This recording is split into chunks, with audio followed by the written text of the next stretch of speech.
and good morning to you. What a joy to always come your way on Saturday mornings.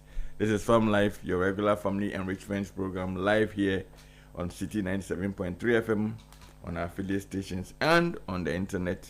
My name is Michael Mensah, and as always, we're going to have a wonderful conversation with two wonderful persons this morning. So let me go straight to introduce them. She used to sit in this hot seat for many years. And it's always a pleasure to have her here. Though she runs a busy schedule, she does make time for us from time to time, and we are very grateful. So right opposite me is our adorable and wonderful sister, friend, and co-founder of Lead Afrique International, Letitia Ohene-Ifa. And Lead Afrique also has what they call Lead Afrique TV on YouTube. You can go there. There's a lot of stuff for parenting, for self-development, for growing your child, helping them to be the best that they can be. They just finished their summer camp. I'm sure she'll tell us a little about it before she goes on to respond to what we have today. And next to her, and for the first time, but I'm sure this is just the beginning of many more times, is Pastor Adolf Katahena from Harvest Chapel International. So welcome, lady and gentlemen. Thank you Thank kindly. All right. How are you? Yes, I'm good. So how was the camp, if I'm allowed to ask? Oh, you're always allowed to ask. Camp was good. When you mentioned camp, I saw an article by one of our staff yesterday on LinkedIn, so I was trying to find it, and her first sentence, I remember, said something about the joy of seeing someone transform right in front of you. Okay. Right? Mm-hmm. And I think that's what the camp offers us and gives us. So tiring as it is, we always come back feeling very fulfilled. So yeah, that's how this camp went. And this time around, we did a business competition, so financial literacy and business planning, so how to start and run your own business. And the parents came to listen to their children pitch. Oh yeah, that's nice. So that was nice. Yeah, and we had a good time. We're back and we're still closing the project, but as we are going through the process of closing the projects, we've opened new projects. Here we are. Yeah, and it's good to be back here this morning. I don't remember the last time I came here. I think it was in January, right? On Effective Living series. Yeah. So it's good to be here on Farm Life today. Great. Pastor Adam, how's the week been for you as well? Not bad. It's been good working and then having to balance that with church activities and then your day-to-day living. It's not been bad. It can sometimes be stressful. Sometimes you can leave the office around 8. Well, but we thank God we are still strong and alive. Yeah. Awesome. So welcome once again. And then let's delve straight into the action. So this morning we are discussing managing money, chores, and responsibilities in a dynamic home. Let me go again. Managing money, chores, and responsibilities in a dynamic home.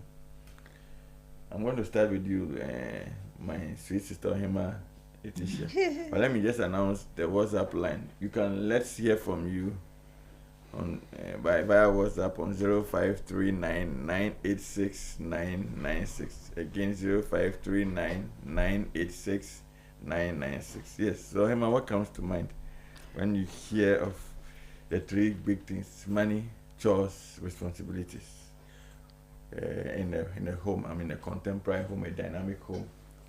I think about a family that's moving, so they're living and they're evolving every day. So that's what comes to mind, right? Because money, chaos, and what did you say, responsibility is part of building chores, is part of building the family system. So that's what I think about when I think about your topic. But I think that I'm not sure where you want to take this, but I'm not sure that we all have those kinds of those are problems necessarily in a family.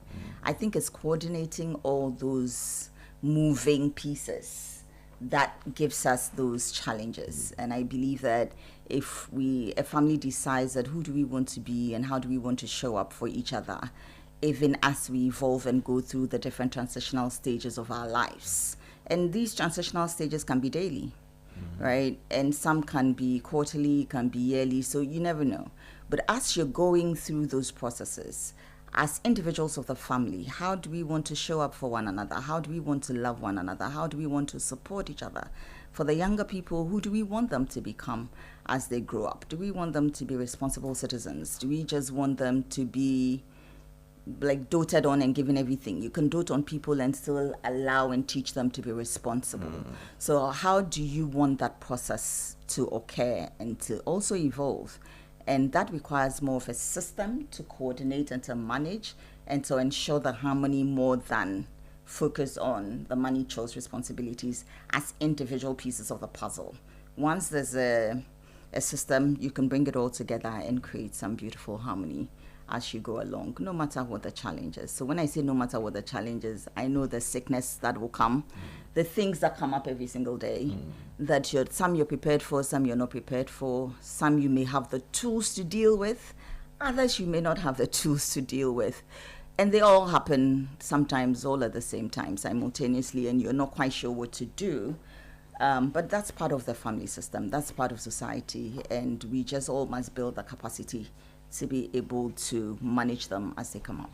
Awesome. Thank you for your opening comment. That's Adolf. How about you? What would be your opening comments on this meaningful topic? For me, there are things that when I hear of, I begin to think about it concerning my life. Okay. So when you look at all these things, I look at them, what was it like when we just got married? And by the grace of God, in this December, we'll be married for 20 years. Oh, congratulations. Awesome. How is it going to be? How is it like now? Okay. So it keeps changing when it was just the two of you. Yes. Then as the children come in, it keeps changing. Then as the children get older, like Ohima said, it begins to change. Okay. At what point do you let the children begin to come in with the chores? What do you want them to do? How are you going to share the responsibilities? How about you, the parents? How are you going to share it with the children? Let them understand what it means to be dutiful, responsible. How are you going to share your responsibilities as parents? So it's so nice to see how, but sometimes it can be very difficult when there is that kind of misunderstanding between who should do what, especially when it comes to chores, especially when you have a couple that both of them are working. So you have a working couple, who gets home first, who does what? Is it the role of the woman to permanently cook? It varies from home to home, but all in all, what most matters is what works for both of you. It comes to you understanding one another, being able to talk about what it will help both of you, especially money. I mean, somebody said if you're able to understand money, both of you, then you have escaped a lot of troubles for yourself. Okay. I mean, you get your marriage on the move, and the difficulties are reduced. Once you don't get the money bits right, then there's a lot of problems. So money, chores, and responsibilities are key to every family, to every couple, and it is important that you're able to manage it. And a key aspect of managing it is talking about it, being conscious, being deliberate about sharing the responsibilities, and then knowing what to do at any point in time of the family. When you were just the two of you, and now you have, say, 3-4 children who are not adults, they are still teenagers, they are living with you, or they are just children and they are just growing up. That dynamic has to be well balanced. Okay. Awesome. Well balanced. If you're just joining us, this is Farm Life, your regular family enhancement program, live here on City 97.3 FM. And we are live on our affiliates and on the internet. And we are discussing managing money, chores, and responsibilities in a dynamic home with Tisho Henifa and Adolf Kasahina. And so far, they've all given me their opening comments. My name is Michael Mensa, and we are ably produced by Daniel Squashy, and today we are receiving technical support from Desmond Nyako, the big D. Now let's come back to it. Let's now begin to drill down a bit. Is it's an automatic factor, whether you choose to accept it or not, as a family or as a couple, that transitions will happen and that evolving will happen. What would you say to that?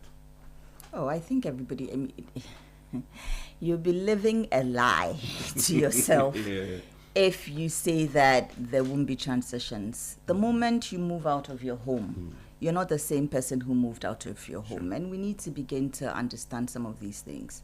So once you step out of your house, you don't come back the same person. Your children do not come back the same people. Your spouse doesn't come back the same person.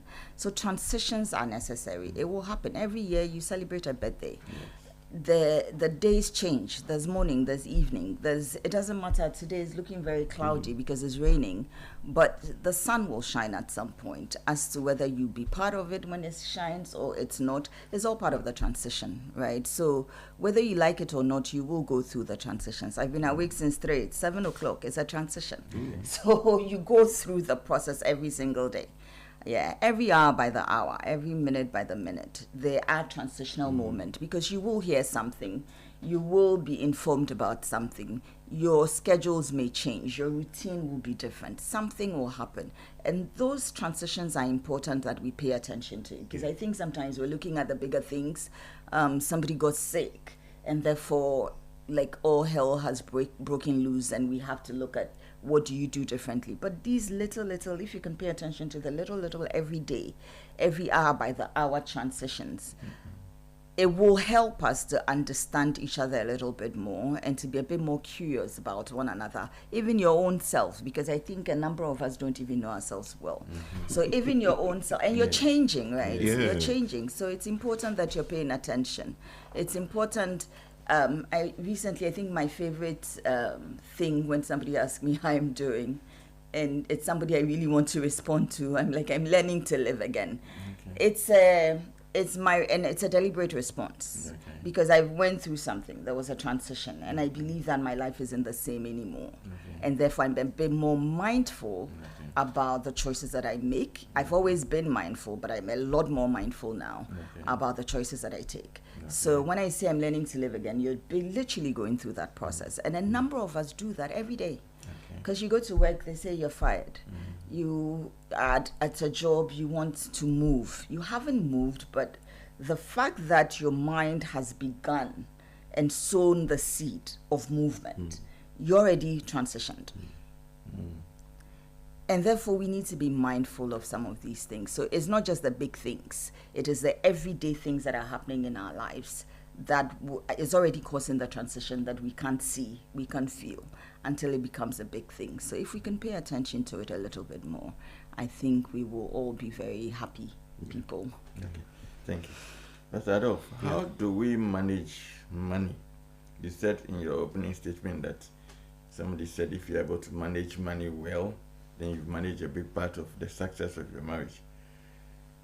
It's a narrative out there that the man is a provider and the woman supports. Do you share that narrative? I've had some people also begin to think and say otherwise, that it's a shared responsibility. Without putting you on the spot, what do you think when it comes to money? You already put him on the spot. Right. What do you think when it comes to money management and the role of money in the family? Whose responsibility is it? Is there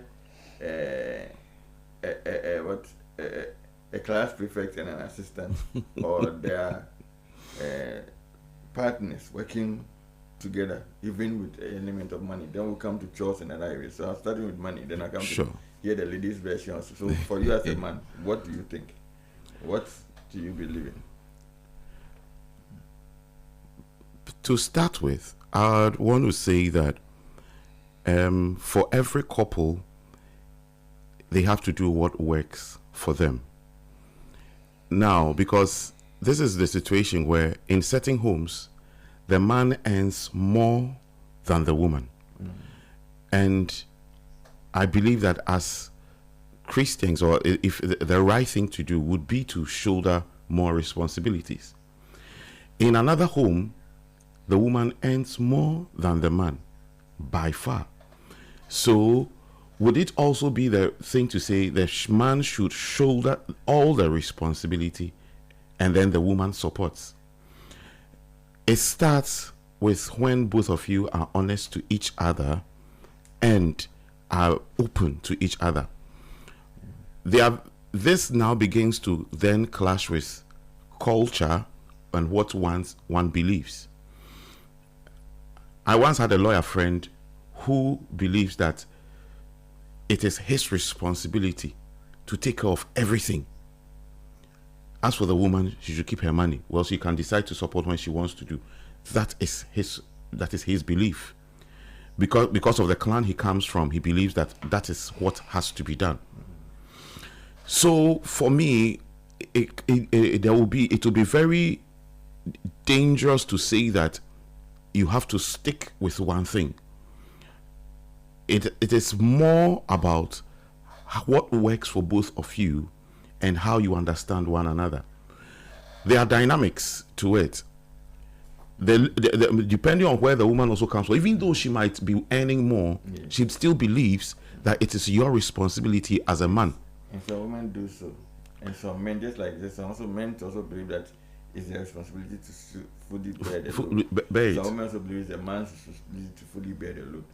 So how do you manage that dynamic? Yes. So for me, the foundation of managing such a thing is to talk between the two of you and decide that this is the best way forward for us.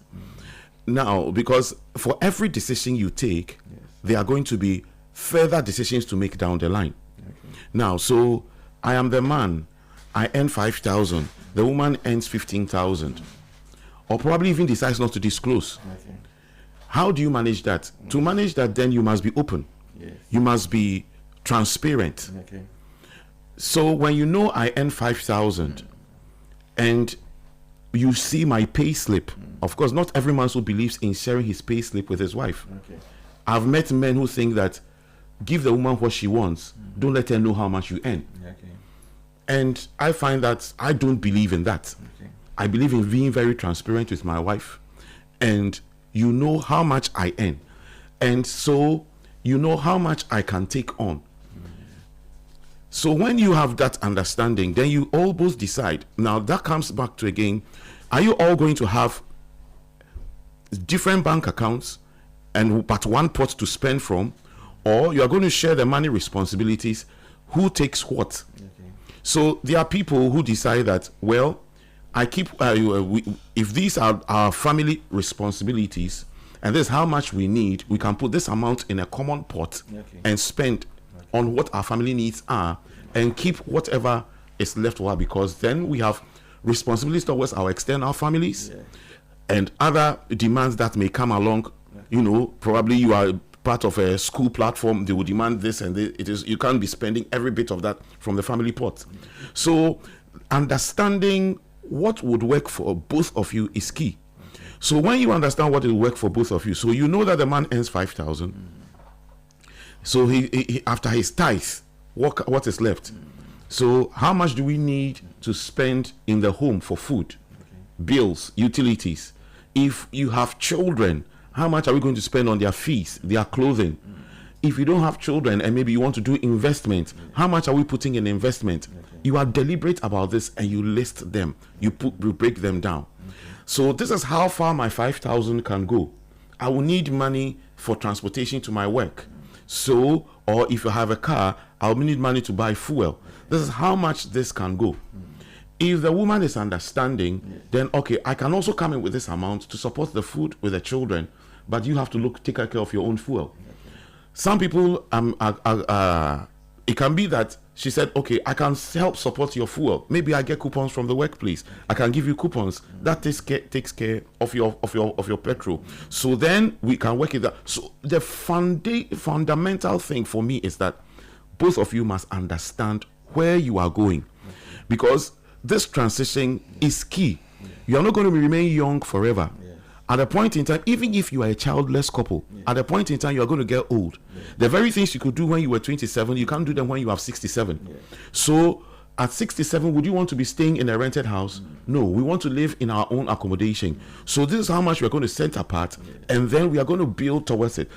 This is what we want. So it calls for a deliberate planning, listing the things you want to do and setting targets, the timelines to it. You might not be able to achieve according to the timelines, but once you have a plan, you know where you are at any point in time. It is key for both of you to understand and how much you're prepared to commit to it. Now, it will be difficult to sit here and just lay a one prescription for everything. Yes, because you see, you go to a situation where the woman is not prepared to contribute her quota. She says that you are the man, shoulder the responsibility. That for me would be a recipe for disaster if the situation is as it is now. But if the roles are reversed, maybe the man earns 15,000, the woman earns 5,000, and he's shouldering 90% of the roles. Fantastic. But then it is important that both of you understand where you want to go, where you want to be in the next 20 years, and what you want to achieve. Because, you know, Ohima made a very fantastic point. Change is coming every time. Because he might be earning 15,000 today. Tomorrow he might be earning 60,000. Or tomorrow he could be fired. Are you going to say that, well, you are fired, you don't have a job, so it is still your responsibility? What are you going to do about it? Some people say that. Yeah. They say you got to be a man, so go find a job. Yeah, you have to be a man. And provide. You would have to do things that maybe you would not normally have done. I've met people who were doing their own job. Recently, I met an electrical engineer who is now driving Uber. And he is prepared to make it work. So, for a man at any point in time, you must be prepared to make it work. Do the best you can and trust God. At the same time, you need to probably have to sit down with your wife and then have her understand how to at least support a little bit. Well, as to whether she would agree or not, it depends on the individual. So for me, that is how I would want to tackle the money issue. So then, if I'm hearing you right, also you are talking about planning. Yes. So would you say then that budgeting is important and necessary? Key, to manage the elements well? It's a key aspect of it. Because you cannot put everything into food. Yes. Okay. So what it means is that depending on how much you are earning, you cannot eat what you want at any point in time. If you have to budget that you need maybe to spend 1,000 cedis on food for the month, you have to be able to work within that. You know, plus or minus maybe 100, sometimes maybe less, because as the children grow, sometimes they say, "Oh, Daddy, we are tired of eating banku all the time. Can we have pizza today?" You cannot say because you are not earning that much, no pizza till you are old. So you have to make a budget for every single thing for food, and then maybe miscellaneous here and there. So budget planning is key to the survival of every family. Awesome. So she's Ohima Tish. Okay. Her daughter is Ohima. Her daughter is Obasima. Yes. So she's Ohima. So by me, I call her Ohima anyway. Okay. She's a teacher, and I'm shortening it as Tish. Okay. But anyway, you can call her Ohima. It's still acceptable. But I like her hair part, actually, the waves. Yes. So you see, out of us started us off on the same money issue. What do you think? You are a woman. You know, there's this conservative narrative, which he addressed as well, a traditional narrative, and there's a contemporary narrative, where sometimes the women are equally earning as much as the men do, or sometimes even more. Often I have an expression I ask that if you say the man should bear all the load, and you will support us and when you want, and he can only take you to the altitude of 10,000 feet above sea level, and you're going to Europe and you have to hit 40,000 feet at altitude, your standard of living will be low. So why must you hold back if you can offer so that the second engine will function and then the flight can go higher? But let me hear your take on it, because we are all learners. What do you think, Ohima? I think money represents different things to different people. So that's where I will begin. And we're all stories, right? And stories follow us everywhere. And some of our stories are, we get them even before we can articulate what it is in our lives. So we formed these money stories or money beliefs and we're working with them. So I think the first place to begin is to ask ourselves and the entire family, including children if they're already here, is what does money mean to me? And what does money mean to you? And we need to be honest with each other, because for somebody, that's security. For somebody, it's freedom. For somebody, it's providing alternatives. So when you talk about freedom, it's alternatives. You talked about flying everywhere and living a certain lifestyle. For somebody, that's what that symbolizes. For somebody, status. For somebody, means that all my needs can be met when they fall due without me having to stress. So there are multiple things that money means to different people. So that's important to figure out, to note and to address. What does money mean to you? And what do we want money to mean for this relationship? And you start from there, because then that forms the basis of everything else that you decide to do. Right? So what does money mean to us? Depending on what money means to you for that family, you're looking at, what are we earning today? What are we building in the next year, in the next 3 years, in the next 5 years? That's where the planning comes in. What are we protecting? So are you protecting your home? Are you protecting your life? So that's where things like insurance, investments, etc. comes in. What are we protecting? You're looking at, so there are different things that one must look at in order to be able to build that. But in relationships, again, I talked about stories. When you listen to a lot of women are not afraid to give. In fact, women, we're givers. But there's been too many, again, back to the stories and the narratives, there's been too many stories about how a woman gave everything. And then we know people who have literally given a building to another family, where it is that the wife actually contributed more. So your contribution may have come from the fact that you were on site, you managed the workers, you did XYZ. She provided the money, you built the house, and then your excuse is that because she wasn't available, you've gone to create another whole family. But she was available, giving you money to build a house, a home, which is what both of you were building. So in that building process, how do you now leave to create a whole family and now will or give that house to the other family when she built it? See, so let's be fair in the stories. So there are a lot of that, and people are carrying some of that stories with them. Okay. And possibly you haven't shown faith, that you haven't given her any reassurances that you're not that kind of a person. And reassurance is not just words. It's our everyday fulfillment of the promises that we make to ourselves and to our spouses as well. So those are where the issues are. Okay. So how about in a situation where it is not so, that's not the case, where the man is being transparent, as you said, he's showing full commitment, he's not having any side chick or side akoko or anything anywhere.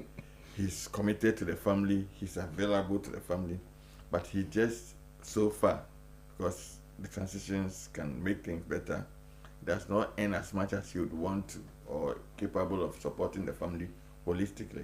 And yet the woman maintains that since you are supposed to be the provider or the head of the home, fix it. So you've said the first scenario where there are distortions, where the story does not end well. So having heard that, it has formed a mindset for some women.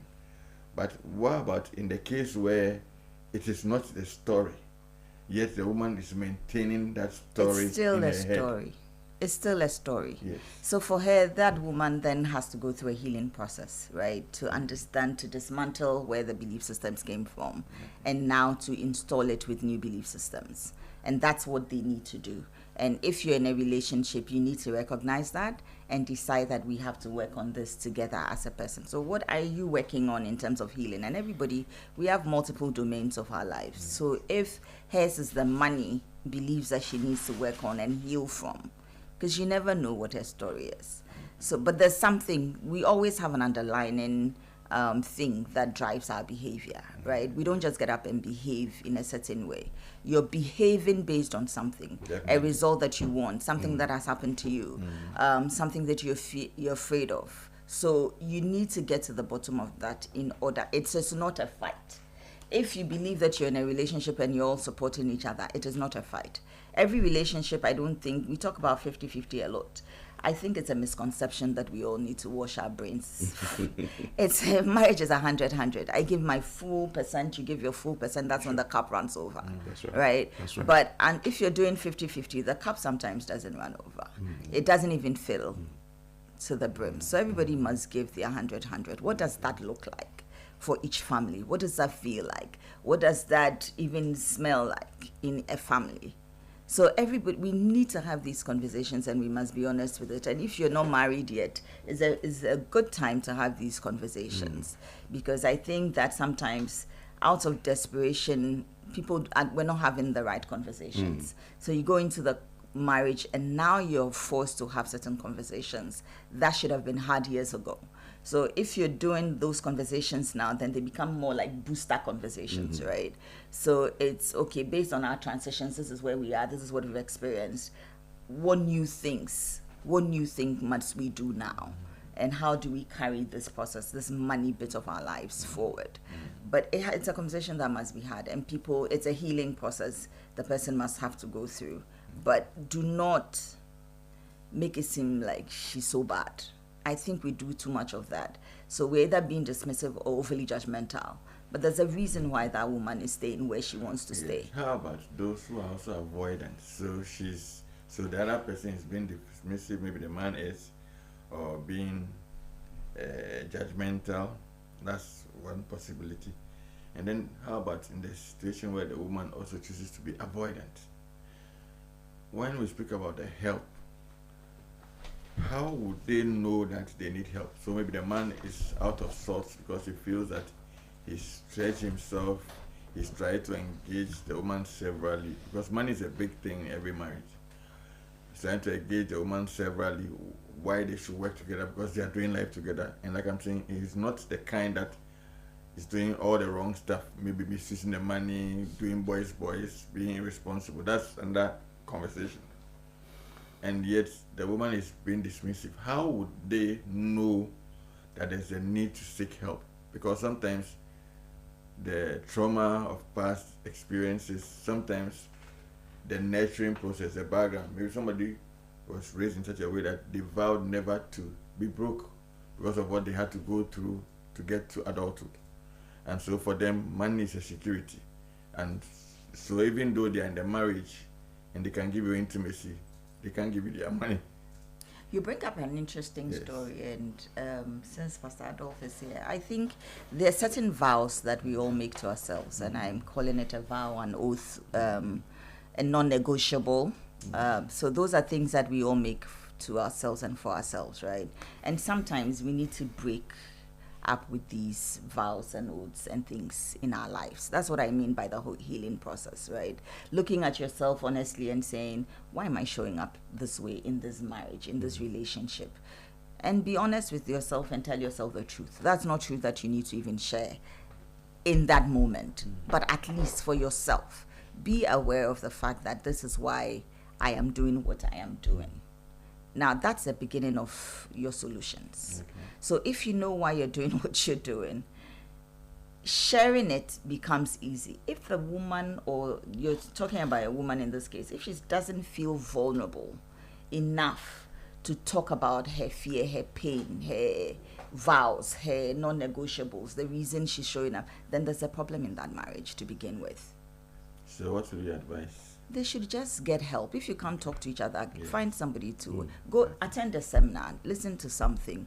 There's so many things online. Of course, there's the truth and there's the bad, but gain discernment in that regard, right? But do something. Like, the marriage is important.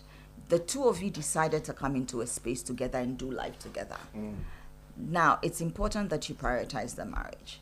What are you going to do to make sure that the marriage works for both of you and for the other people who are going to come into the marriage as a result, like your children, the external people? Like, so the two must agree, and there must be certain agreements that you have in actually every domain of your life, not just the money bit.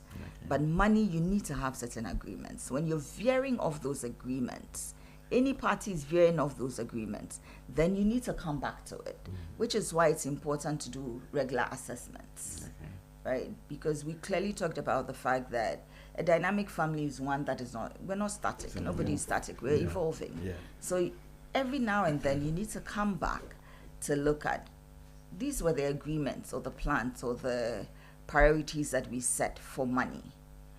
This is where we are. This is where we're going. This is where we have defaulted to. This is what we're doing that we promised each other not to do. How do we now come back into alignment with one another regarding this money block or with one another regarding this block? So it's a constant thing. It's not a one day thing. And I think sometimes we marry and then we decide that, okay, we've arrived. Everything else falls into place. But what means is that it becomes transactional. So there's no meaning in the relationship any longer. And when there's no meaning in the relationship, particularly for women, if my heart is not in it, I'm not there. I can't give you my money. I can't give you my body. You know, there are things that you can't do if you're not there. Your emotions are not in there. So we need to pay attention to how we're managing every aspect of these. And it's important that we talk about them. But if somebody cannot talk to you about why, your wife, your husband cannot speak to you about why they're behaving a certain way with money, etc., and even request for help, then there's a fundamental problem with the relationship. So you are recommending that they seek help, especially appropriate third-party help, not the wrong kind. And no, not particularly family, because see, every family is interested in their own child. Me, I'm sure I can be very objective. Nevertheless, if it's involving my child, no matter what you do, I will have a little bias, right? It's just the truth. It's just the truth. You will have some bias, and we need to pay attention to both our conscious and unconscious biases. But you will have a bias. So don't go to the parents, no matter what their qualifications are in this case, unless, again, they have also shown you that they can be as objective to the story as possible. So then it's not a matter of my son, my daughter, but I have these two clients that I must work with. So if they can remove themselves from that relationship and see you as clients, and they have proven over and over and over again that that's where that you can trust them with that, then that's perfect. But if you don't have that, then find a neutral person. Then the second thing, if I come to Pastor Adolf, is the element of all the varied information that's out there in the space. You know, there's this thing, and you started with us on it, called the biases. So often people may end up confirming their biases. So they go for what aligns with their position. And though that may be the very thing that they need to realign. So for me, and I want to hear from you as well, would you recommend that maybe the first goal is to find the appropriate help before focusing on what is out there? Because the degree to which people are biased varies.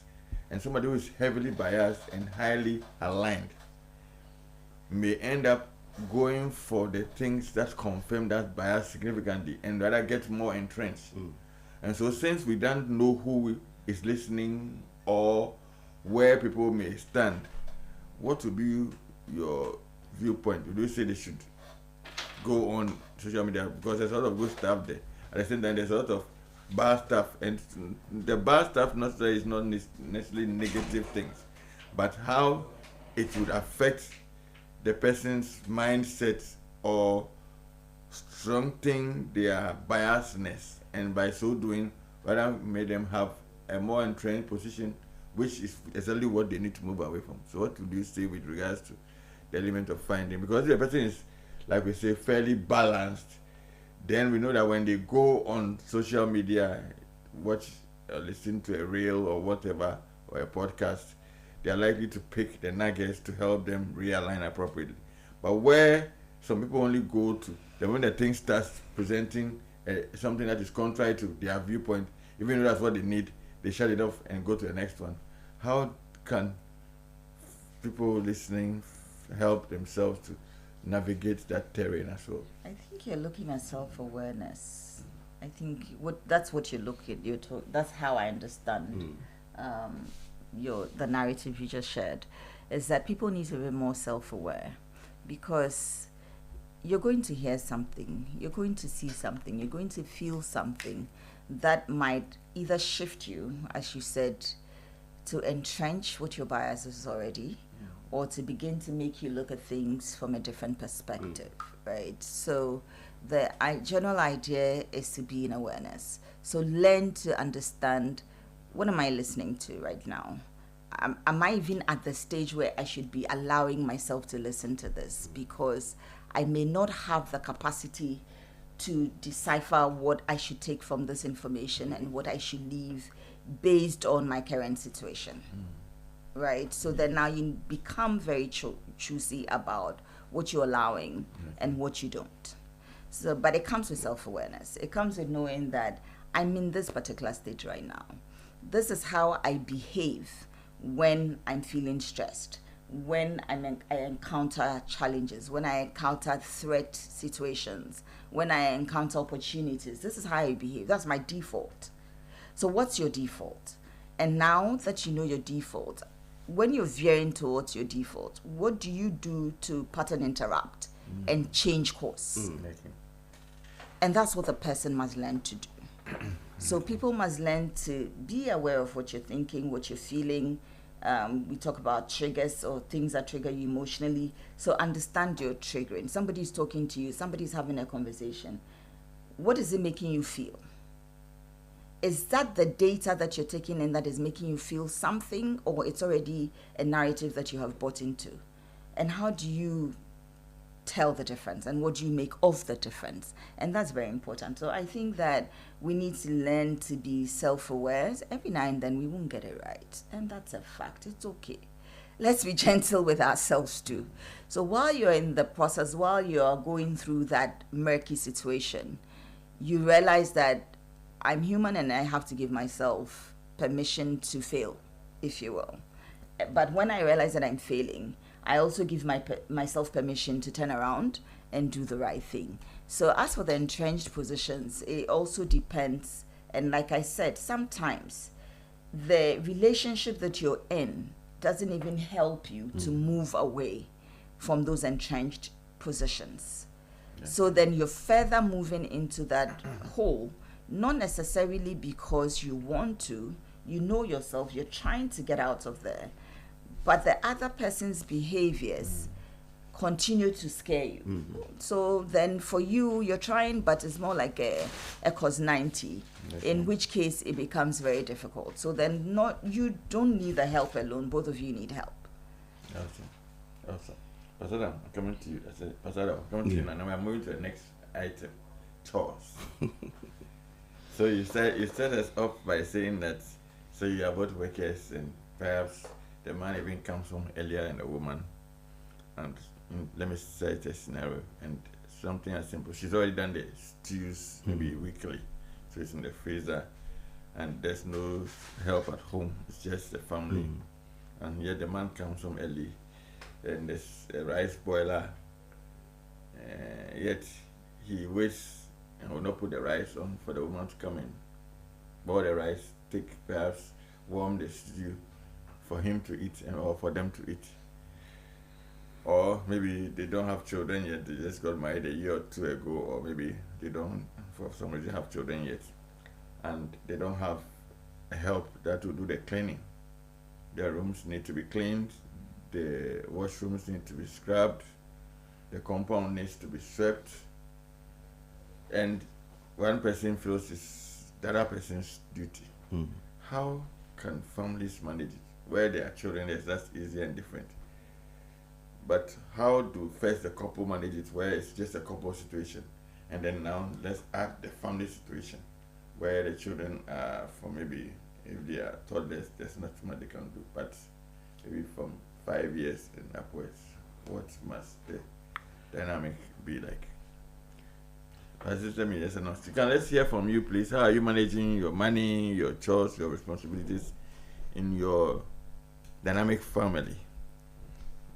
Share with us and let's all do the learning together. If you also have some question, you are free to ask and then we can address it. Get to us via WhatsApp on 0539 986 996. I'm in the studio with Mrs. Letitia Ohenifa, co-founder of Lead Africa International and Pastor Adolf Katahina of Harvest Chapel, and we are discussing this wonderful topic of managing money, chores, responsibilities in a dynamic family. And we've done quite a bit already on the money, and we are now on the element of chores. Please, let's hear from you. Keep your comments, queries, questions, and contributions coming, and let's do it together. We'll open the phone lines in very good time as well, so you can also contribute. Yes, please carry on. Yes. Right. So, chores is a shared responsibility. I mean, I believe that every aspect of marriage, it involves two people. It cannot be just one person's responsibility. It is very sad when it happens that way. But probably then it should be coming from how that person was raised. And probably raised in such a way that he hasn't got any knowledge of how to handle anything. Even in that situation, your demeanor or your intention to help would help the situation. If you don't even know how to boil rice, you might, as a man, you might want to try something. It might not be the best, but it gives your wife the happiness to see that my husband is trying. But to fold your arms, sit on the, probably angrily cross your legs, waiting for her to get out of traffic and come and put the food on fire, I think it's an outmoded perception, outmoded, mentality, and should not be entertained. Even if you don't know how to do it, in what way can you help? Then you might want probably to get a help, or you at least, if it's just the two of you, you can get tuition from your wife on how to do it. Oh, Kwesi, put 2 cups of rice in a bowl, add 2 sachets of water, add a pinch of salt, and leave it on the fire. I'm sure by the time you are done, I'll be in. This calls for communication. And so it is important that, again, the two of you arrive at a conclusion. And that is how to manage it, even if you don't know how to do it. What is your mind towards getting it resolved? Because the transition would come. You can get a situation where the woman gets a job and probably not even the job, probably goes for training outside the country. What are you going to do? Depend on junk food? Then your health will suffer. And so there are implications to every decision that we take. And it is key that for every couple, they look at how best you can, help one another. And for those that are not married, I would encourage you to look at the upbringing of your partner, your spouse to be. When you visit him or her, is he or is she the type that helps with the chores in the house? Or even if he's staying alone, does he cook, or he's always buying junk food? What is your advice to him? How does he take your advice to him in probably preparing homemade food?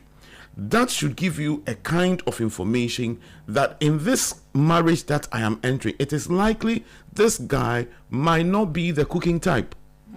And so I must decide whether I am able to tolerate or contain this for the next 30, 40 years that we are going to be together, should God permit, or is he also the type that is ready to change?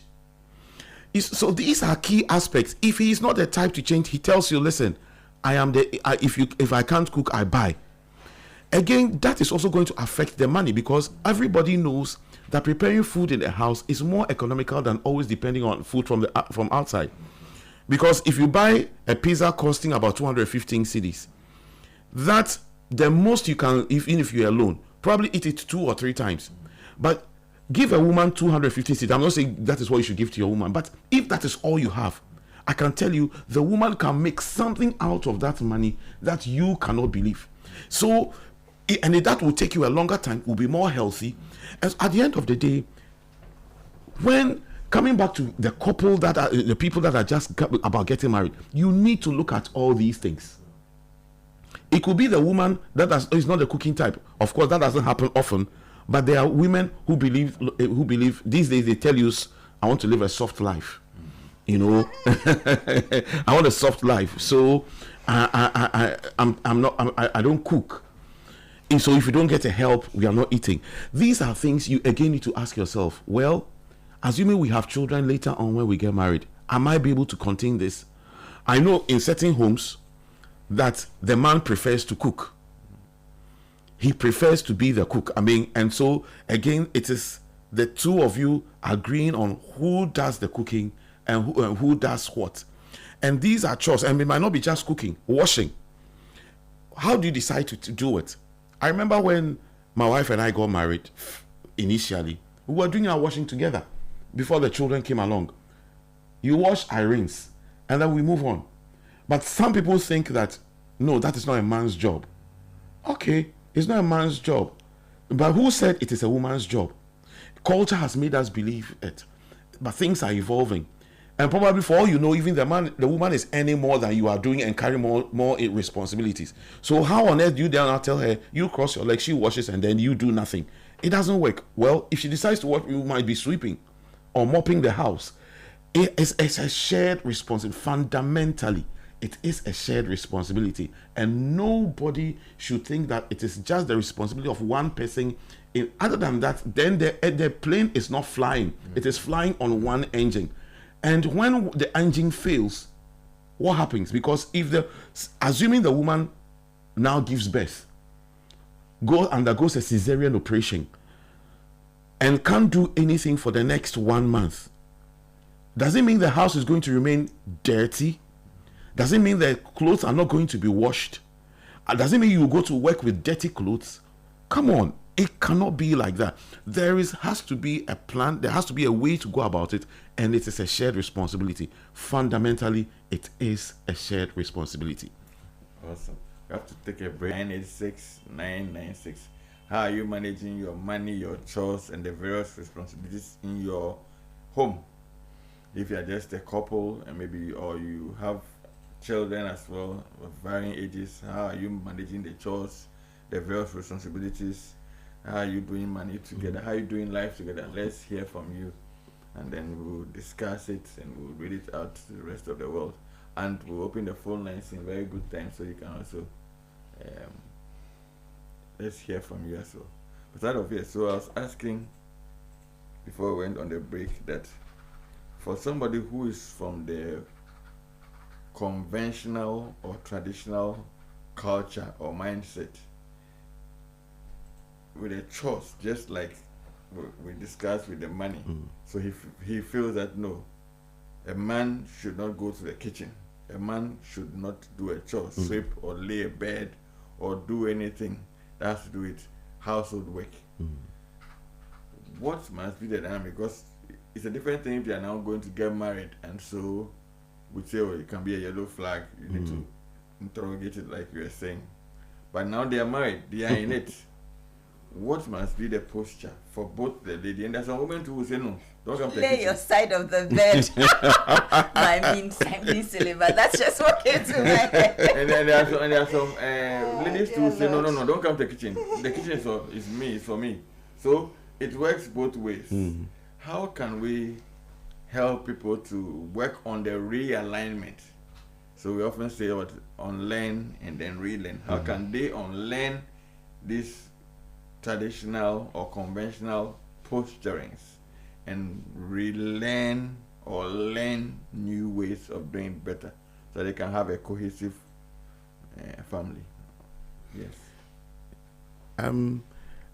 Letitia made a very fantastic point about, I think probably we're offered and how to, being self-aware of what is happening. I mean, so I realized that people are not objective enough. To digress a little bit, one of the things I've come to realize is that even when the word of God is preached and people realize that this is the truth, how to take it and make a decision out of it. Sometimes people are so entrenched and they just want to be who they are. And for me, that tells me that you are just not ready for what you have to do. You need to ask yourself, being objective, ask yourself, am I being helpful enough? Look at, and these are foundations. If you really love your spouse and you see your spouse sweating it out, but you think because of your culture or because of your belief, she has to do that, and she'll sweat it out, and then when she wants to rest, you still want to have time with her. It does not work like that. So it starts with being objective and asking yourself, is this going to work? Now, when you realize that this is not right, the next step is, what can I do about it? Okay. And it shouldn't be what you are just willing to do, but what can you do? Because sometimes what you can do about it should be more than what you are willing to do. Okay. In that you are ready to go the extra mile. Okay. I remember many years ago, there was this couple. The man said, and this time fufu machines were not around like these days. You can have people going to fufu machines. Okay. If you want fufu, you have to pound. Okay. And it was just the two of them. He says that minsi fufu. Okay. So what are you literally telling the woman? She should both pound and turn so that you will come and sit down comfortably and eat. I mean, if you have this kind of mentality in this present day, I think you are far away. Yes. So you need, what can you do about it? If the two of you think that maybe you are physically challenged and cannot do the pounding, what are the alternatives? Maybe we decide to go for the powder fufu, or we decide now we want to go to the machine, or whatever you want to do. You must begin to feel for the other party and see that you holding on to just your beliefs would derail the family, because the accounts have a proverb. The person can do it for so long. Now, when the person now begins to say that enough is enough, there is, and I have come to realize it, look, a woman can be that submissive, can do all that you want for her, but the moment she gets to that point and says enough is enough, if you are not careful, that will be the end of that relationship, because she is not ready to take it anymore. So what you have to do is to ask yourself, what can I do to change it? And then take practical steps to be able to change it. Have an honest conversation. And again, are you prepared to accept your spouse's opinion or difficulty with you as to how you are not able to help with the house chores? And what can you do about it? Somebody will say, well, I have the money, I'll get the help, or I'll get people to come and clean the house every week. Well, if that arrangement works for you, praise God. If you don't have that resources, what would you do about it? Then you have to physically help to get the chores done. So there are practical steps that you have to take. Okay. And you have to be committed to it. Okay. You cannot say that because, this is where I believe, and this is what I believe, I'm stuck to it. And irrespective, can you, if just the two of you, and your wife is 9 months pregnant, are you, and hasn't got that, are you still going to say that she should be the one sweeping, mopping, cooking? Come on. She's somebody's daughter, for crying out loud. Okay. So at the end of the day, there must be that arrangement. If you can bring in somebody to help, praise God. If you cannot bring in somebody to help, there must be the commitment to help get these chores sorted. Okay, so the last statement before I go to Tish. What if the person says, I'm a traditionalist, I'm a conservative, I am the provider, so I want to make sure that the funds flow. You too, you must make sure that the chores are done, whether it's cooking, whether it's cleaning, whether it's washing, whether I have a washing machine or not, I need to wear clean clothes. That's your duty. That's why I married you as a woman. What would you say to such a man who has that mindset?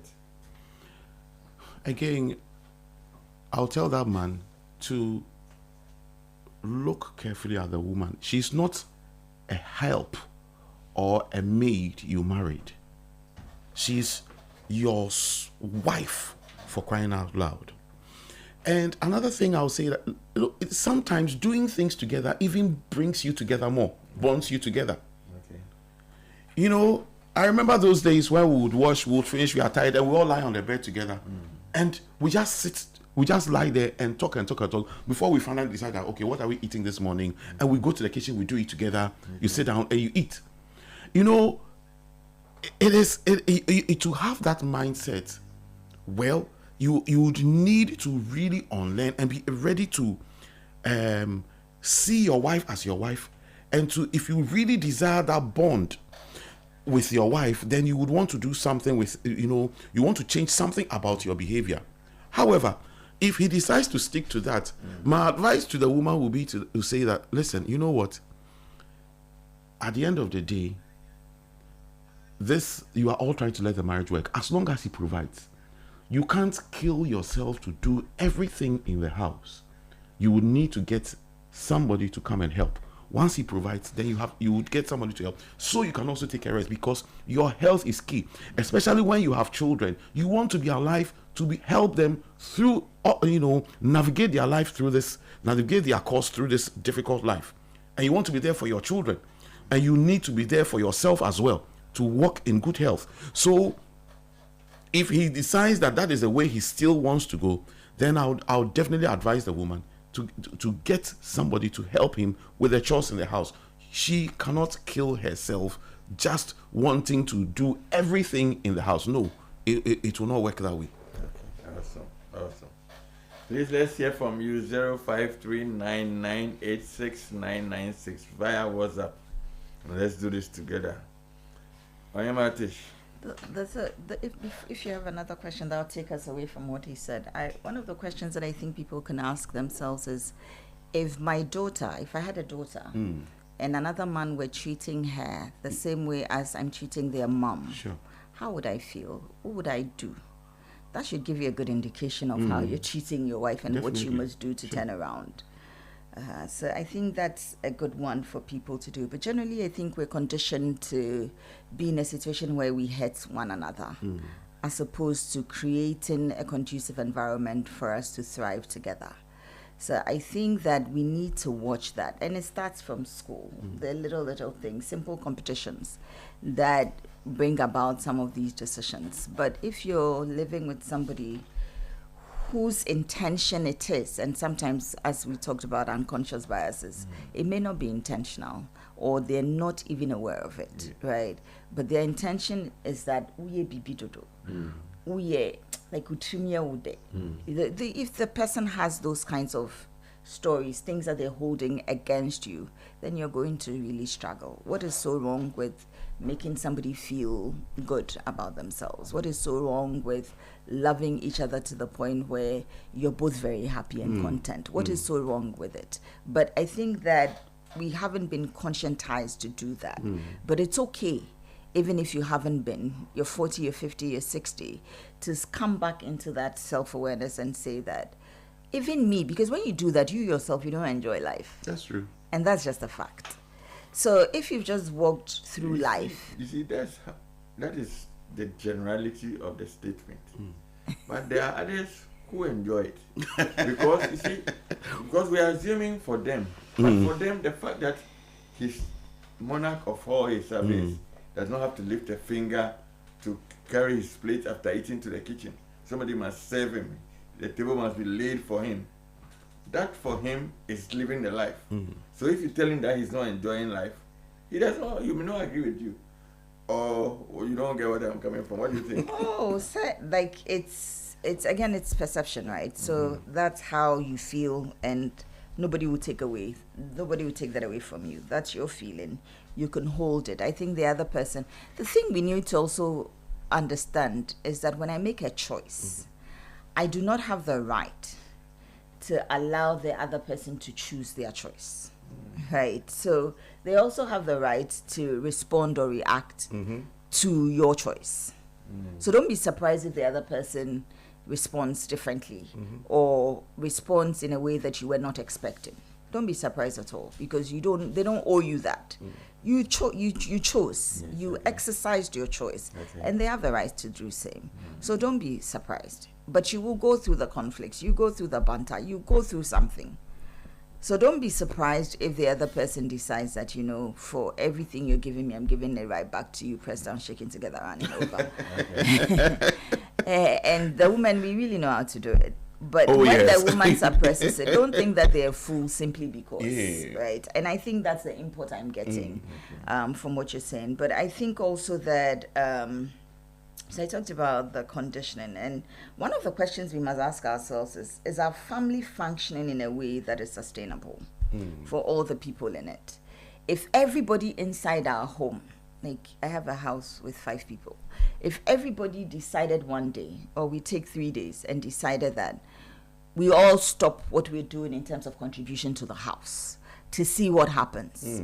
Let's see what happens in the house. Chaos. Right? Exactly. Let's see if we're happy to live in it or we're not happy to live in it. So everybody's contributing something. As to the nature of what they're contributing, you can assess it and you can request that they contribute some more.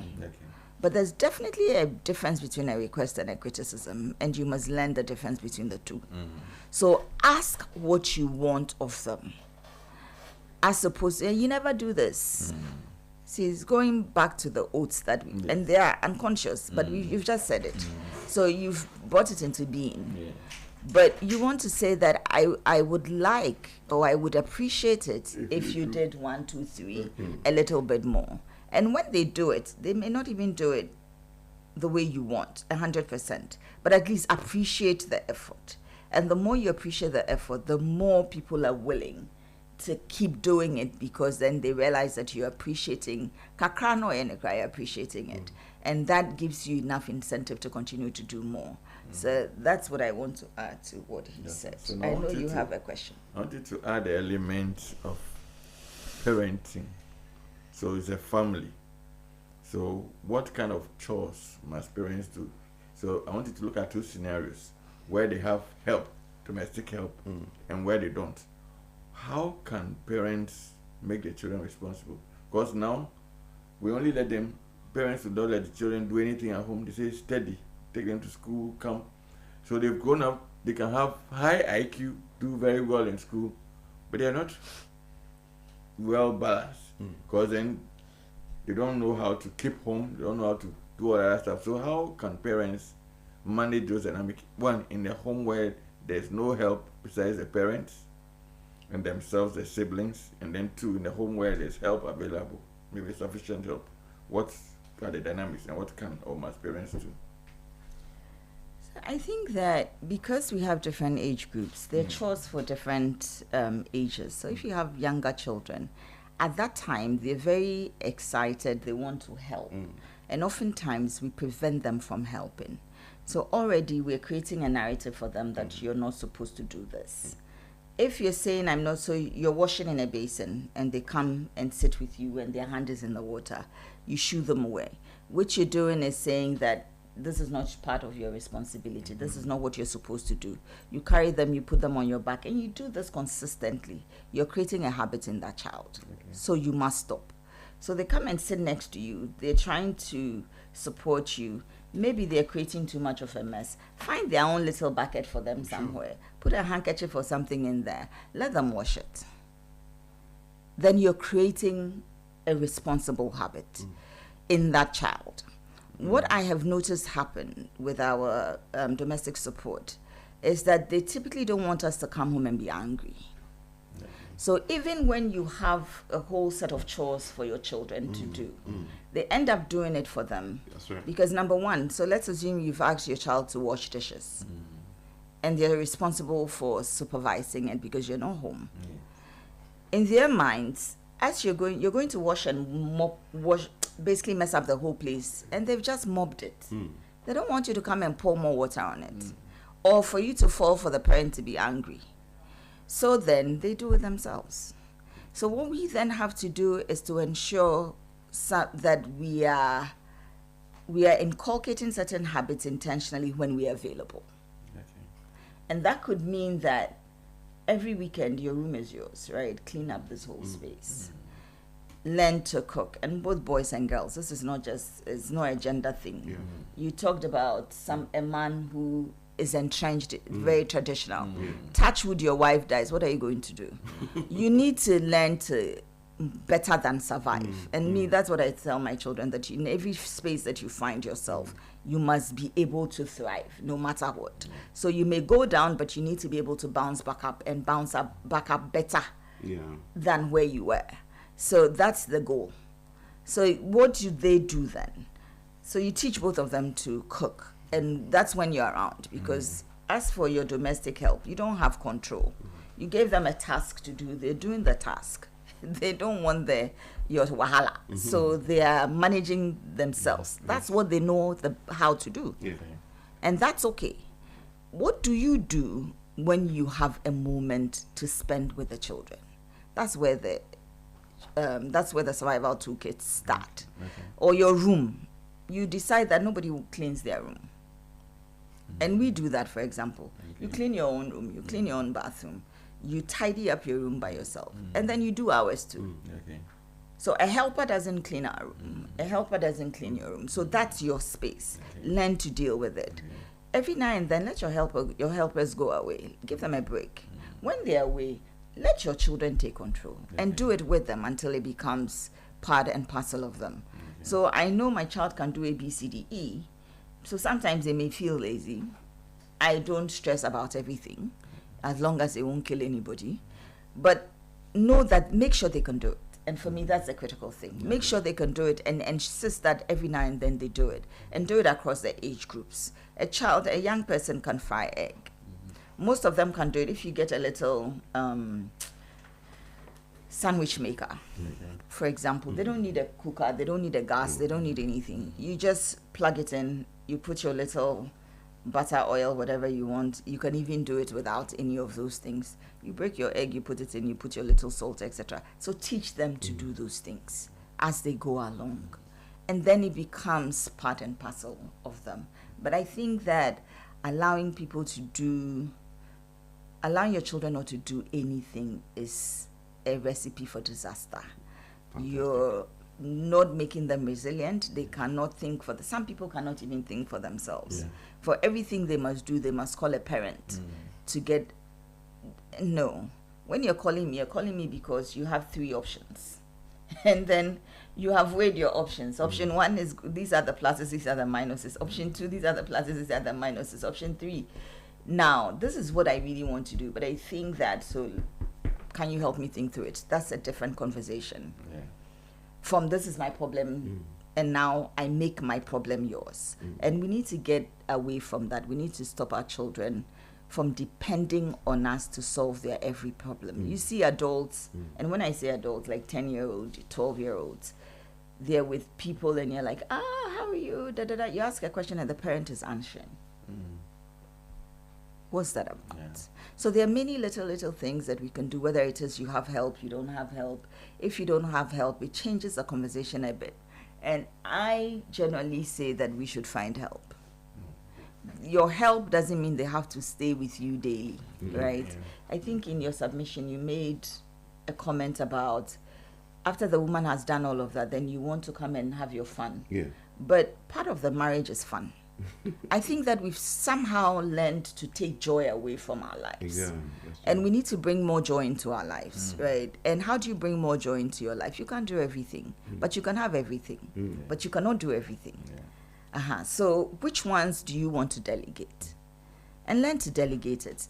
It's more expensive if the person lives with you, then you're paying more, right? But if they can come in once a week, once every other week, every other, like, find a system that works with your budget and work with it. But I also don't believe that if you're a woman, you should kill yourself and then clean everything, cook every food. Like, really, we are not helping each other. So let's get out of those narratives. If there are days when you can just order the food, order the food. If you know somebody, your sister is cooking food today, tell her either you buy the ingredients, so you get yours, and then that's your payment, so both of you get the food. Find a system that works for you. But I think everybody needs to take care of themselves. The man needs to take care of themselves, the woman must take care of themselves. Together you must take care of yourselves. The children must take care of themselves, and the parents, they must honor the parents, and we must teach them to do that, and the parents must do same. So it's not a one-sided thing, and it's not a one-size-fits-all. And even when you have a system, the system will change as you go along, because a child goes to boarding school.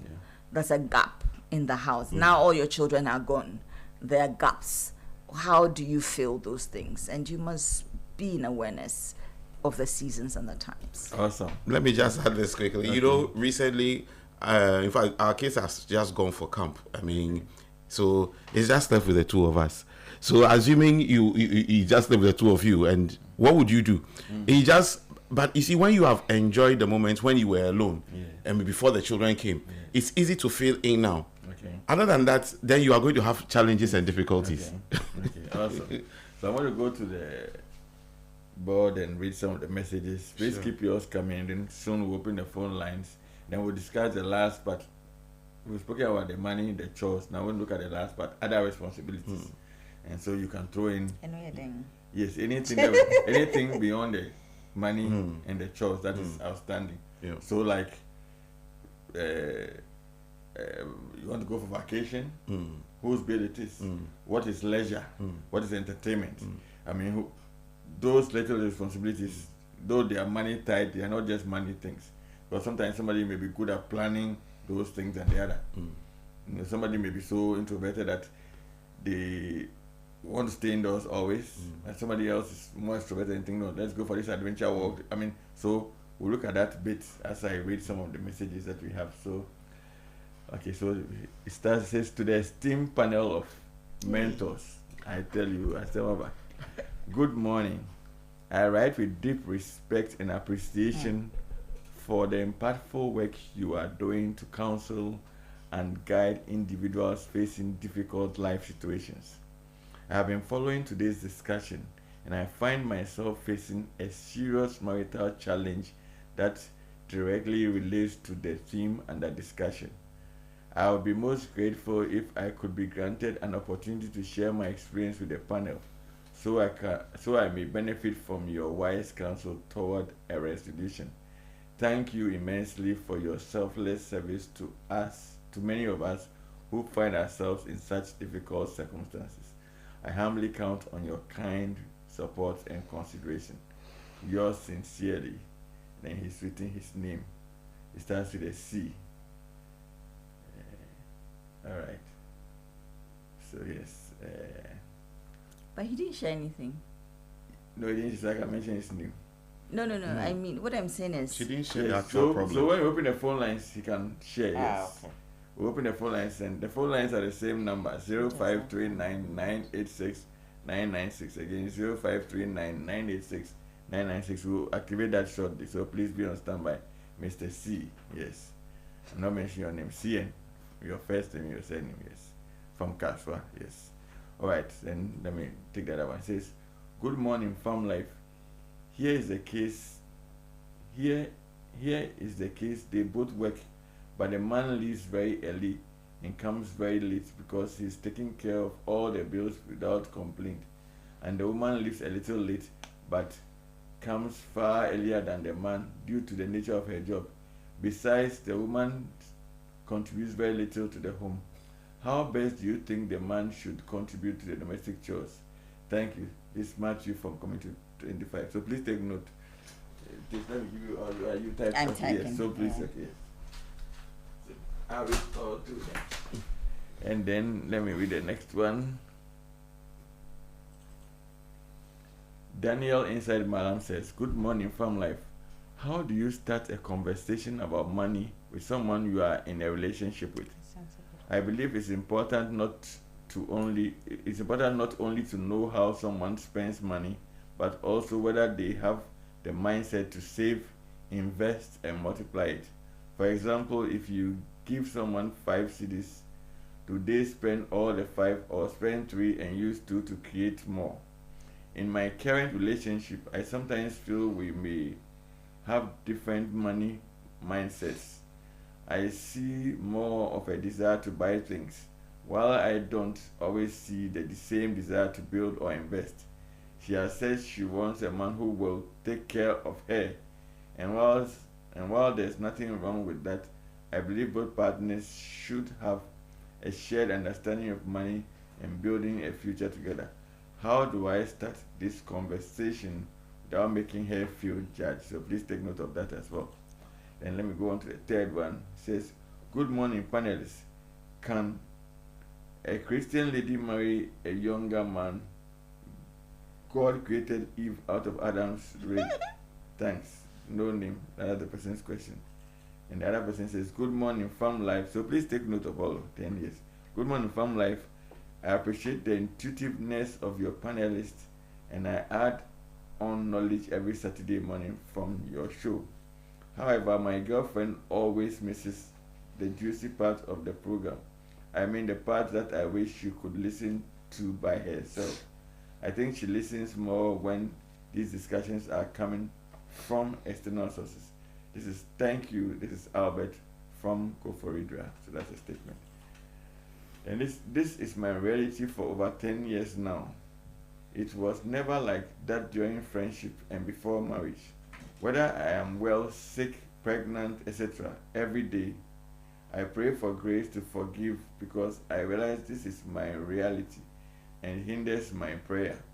It won't change. Very traditional partner who has decided that housework is not for him. He, however, is unhappy when his relative experiences the same thing I do. Discussing it never works. The day he helps at home, he can be angry for days to months at a time. I want my peace. I was raised in a home where everybody pitches in.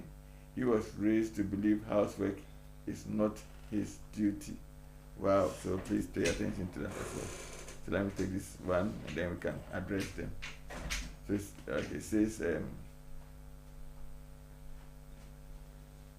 it says, I have 3 children, but I do all the work in the house. The children are 19, 18, and 15. No discipline. So how do we address that as well? Is it a male or female? It's a female who sent the messages. The ages are 15? 15, 18, and 19 years. 3 children. But it says she does all the work in the house. And there's no discipline.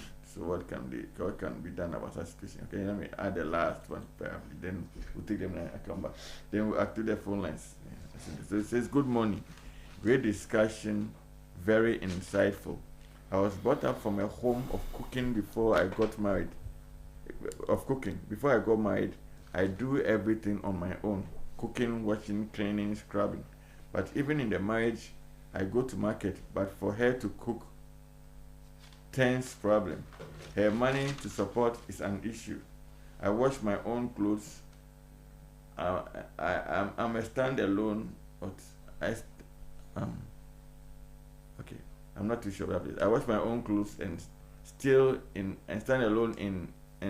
still in life. Okay. Since after marriage, I can't prove of anything that I buy. I can't get it. Provide food, light bills, water bill, rent, gas for cooking, everything. Should I also keep my money in my pocket? Nothing is changing or working. Talking of progressing in life, seriously, I'm in my 30s now. I need your view, advice, and support. So this wisdom from DC. So he's a man, and he's saying that apparently, forgive me for my not being able to read, but wisdom is saying that he was cooking, scrubbing, washing, and doing everything by himself before he got married. Now he gets married, he still does, including going to market. The woman to cook when he goes to shop is another matter, and she does not support in any way with her funds. He's not seeing any progress in his life.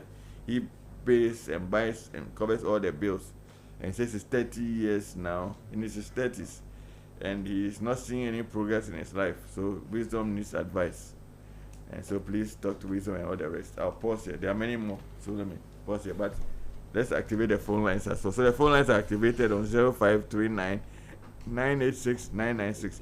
We'll be taking the responses from our wonderful panelists, and then after we'll try and do the rest of the messages that have come here. So you can call, but the phone is activated.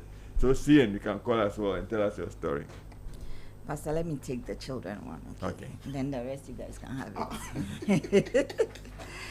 But for children to be 15, 18, 19, you being the mother and saying that they're not disciplined, it says a lot about the family system. I'm not sure if you're a single parent, if you're married, but I think that it must stop, because then you're not helping them, in fact.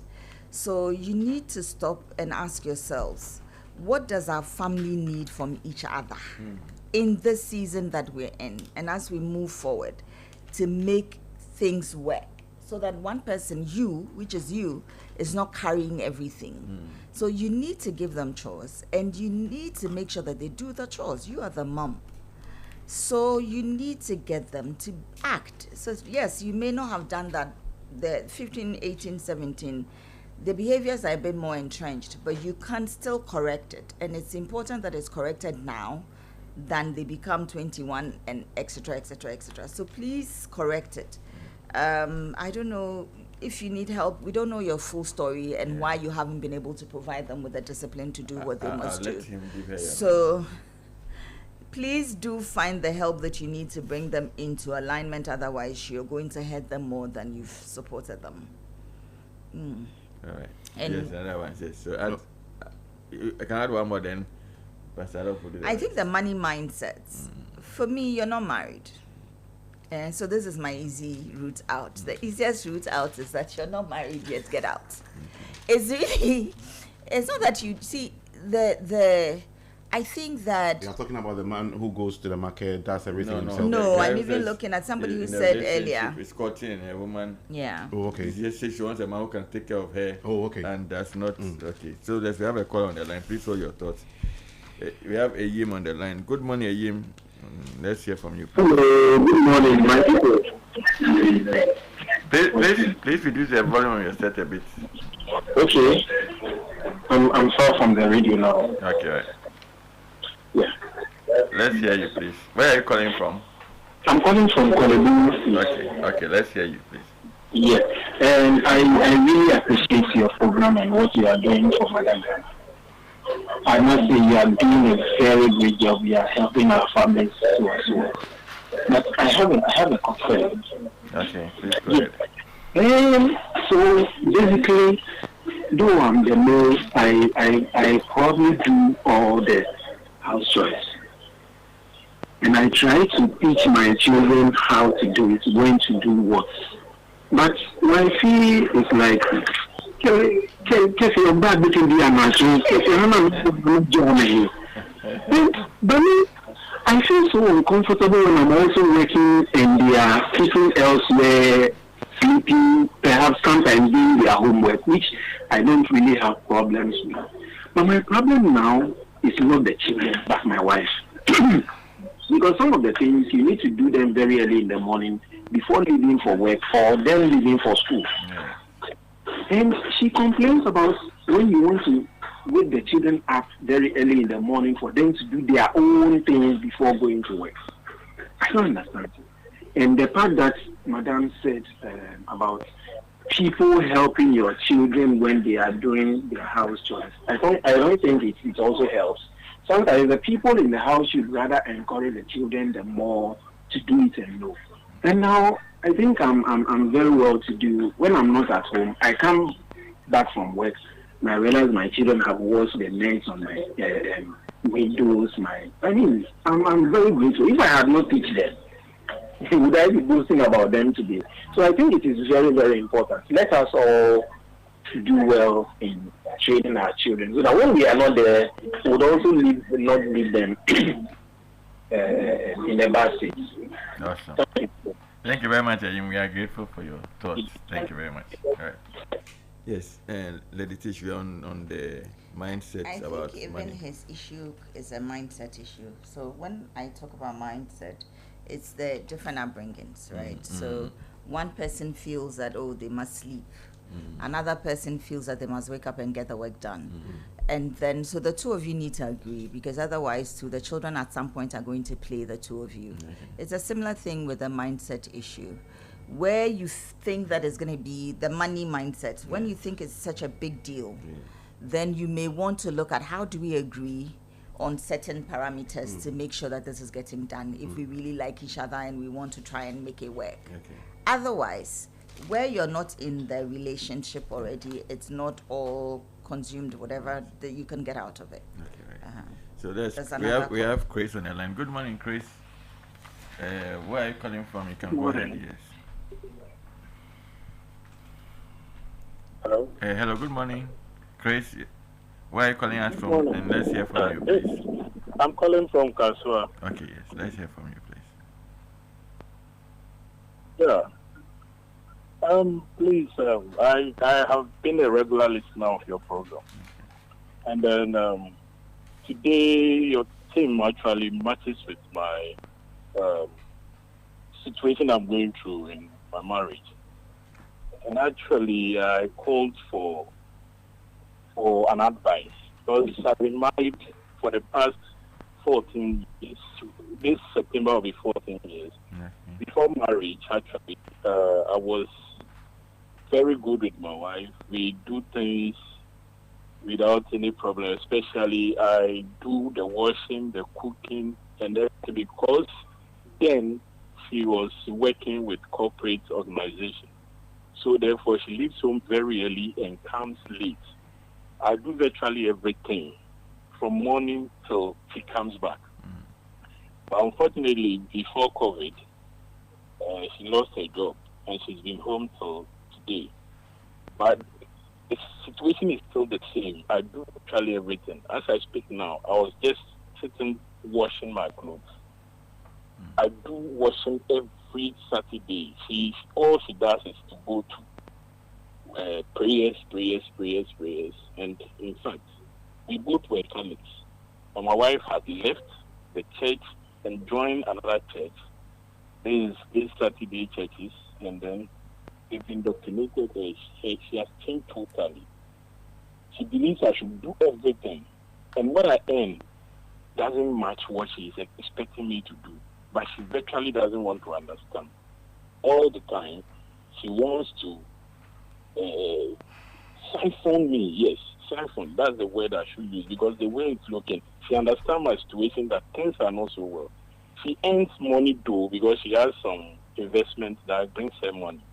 And even the money that she makes is more than what I earn at the end of the month. But then she doesn't give me the chance to do anything.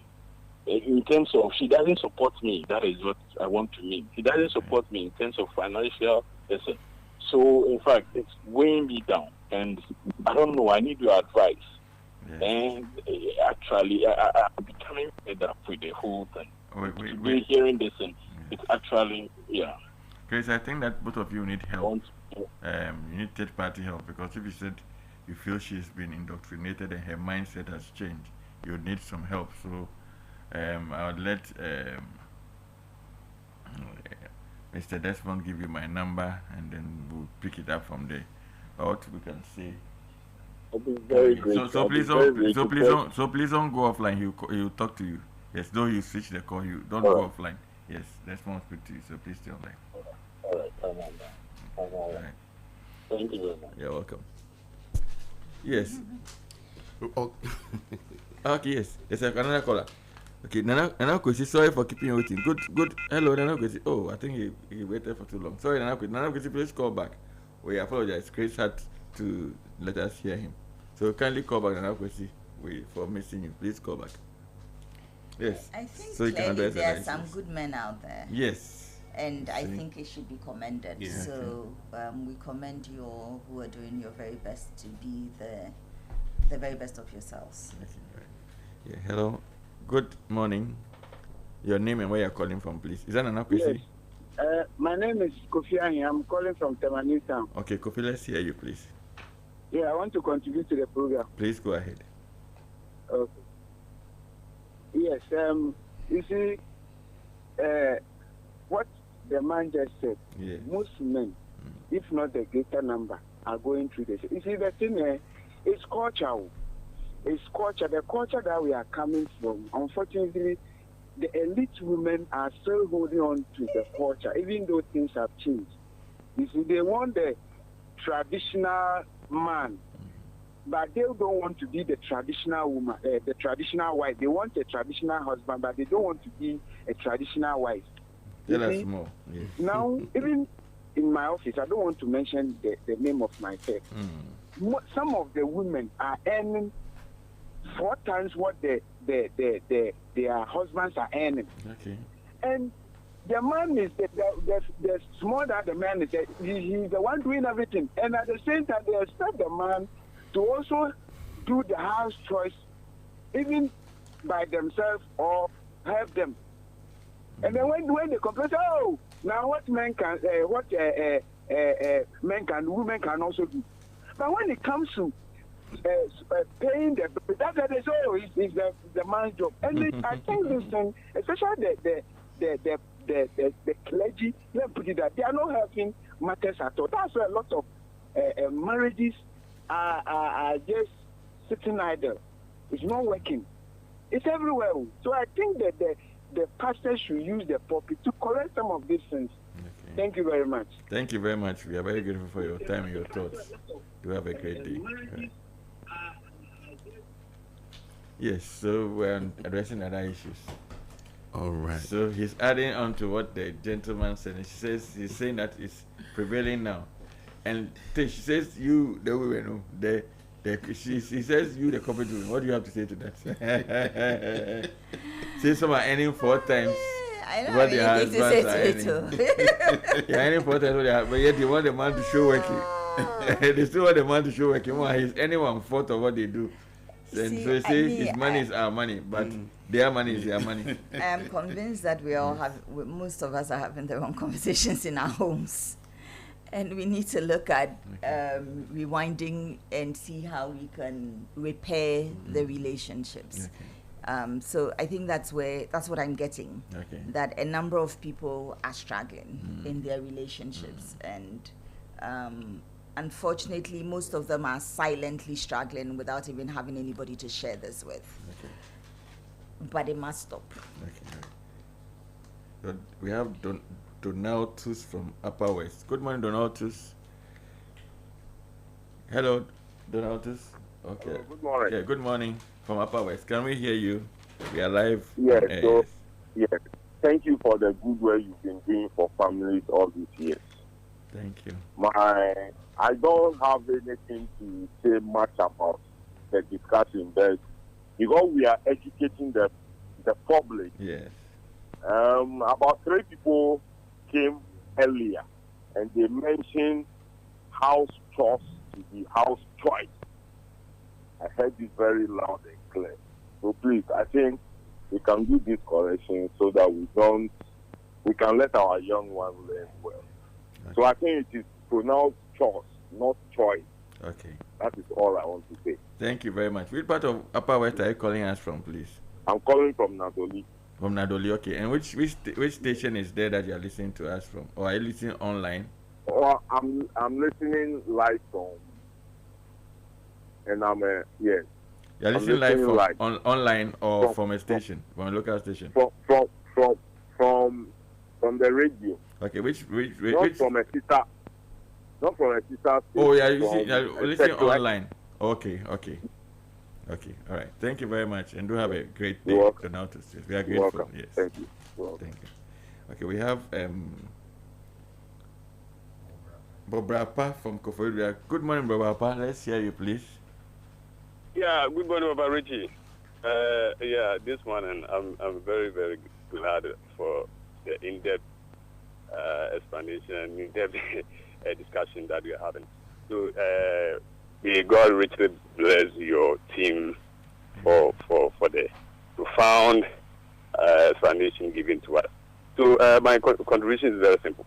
All right. When it comes to marriage, so many people do not understand the word marriage. They have to find a definition for the word marriage so that they will know the nitty-gritties of it, and also the responsibilities that they bear or they must perform. So your spouse must be your best friend. And the question is, why is it that you cannot support your spouse in money matters, or especially for at the side of the women, and also the household chores? Why is it that a man cannot support the wife in the household chores? You see, then it really means they are not friends. And also, they don't. So many people do not understand the word love when we talk of love.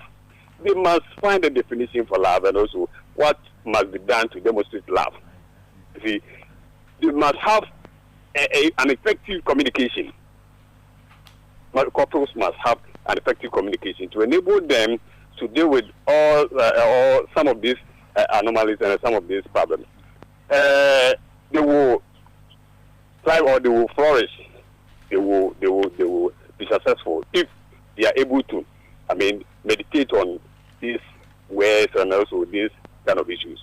May God bless you for this morning. Thank you very much, Bro Bapa. We are grateful from Koforidra. And next week, please hear from me again. Thank you very much. Have a wonderful week. All right, we missed the other caller. And let me read this from the panel.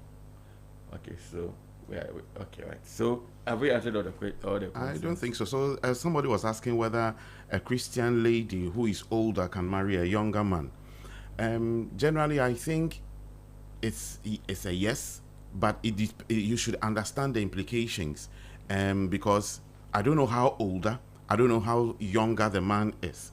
So if you are marrying somebody who is, say, in her 40s, and you are, say, in your 30s, you should understand the dynamics that go with it, because there are things that a woman at the age of 40 might want, or depending on how, and women generally at that age have a certain perception about life. They are mature, very mature, and they want a mature man to be with.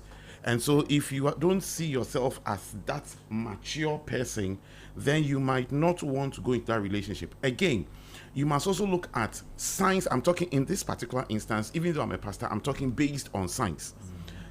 It is generally acknowledged that women at an older age generally have a difficulty. Of course, God does miracles. So if she's having challenging giving birth, would you insist that you want a child, and that for that matter, would you go behind her and get a child if she's not getting the child for you? So we must understand the dynamics, but we cannot prescribe an all-fit solution here. You see, so it is generally a yes, but you must understand the implications of that decision. For every decision you take, there are implications. Again, we are talking about a man who goes out, who leaves the house very early, and then the woman leaves later than the man, but still doesn't do the help with the house chores. It's a mindset. You need to have an honest conversation under a very good atmosphere and explain the situation. More often than not, what we do is firefighting. In the midst of the heat, then we are trying to, demarcate what or who should do what. But we should, when a challenge of this situation is up, and a very serene atmosphere, we should have a very good conversation about the implications of life. All right. Yes, I done. Okay. Yeah, sorry for stopping. Yes, we have to wrap up. So okay. Yes. So generally, that is my implication. Have a good conversation one with another. Even with a traditional man who refuses to do anything, you still need to have an honest conversation. But if you still you need help, I'm sure you can take Uncle Mickey's number and we'll talk about it. All right. Thank you very much. So we have quite a number of messages coming in. So I've asked our champion Desmond Nyako to save them, then we can address them next week. But there's a birthday shout out, and I'll read one more message briefly, then we can call it quits for today. So please give me the birthday message for the young guy, and then let me do that, and then I'll read as a teaser that message too. Please, can I have it? No, you scroll back to the top, and I'm sure we'll find it. Yes, go up. Let's see. Yeah, that's it. That's it. Heart, yes. Okay, so happy blessed birthday to Ivan Darrell Nyakudoche, who who turns 5 years today. Mom and Dad love you. We pray for favor and excellence in all he does. From Dad, Kweku Obin Nyaku Doche. So that's to Ivan Darrell Nyaku Dochi, who turns 5 today, from Mom and Dad. They say they love you so much. Now there's one more message I want to read. Please, it's right after the birthday, so please just take me to that. And we'll not discuss it, but I just want to read. It says, good morning, family. Thank you for the education. We are a young family with a 1-year-old son. A second baby is on the way coming, and my wife is overwhelmed with chores and career. But she dislikes the idea of house help, with the idea that the girls of today are bad and can tempt her husband.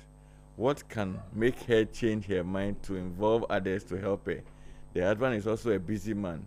Ima from Achimota. On that note, we are running down.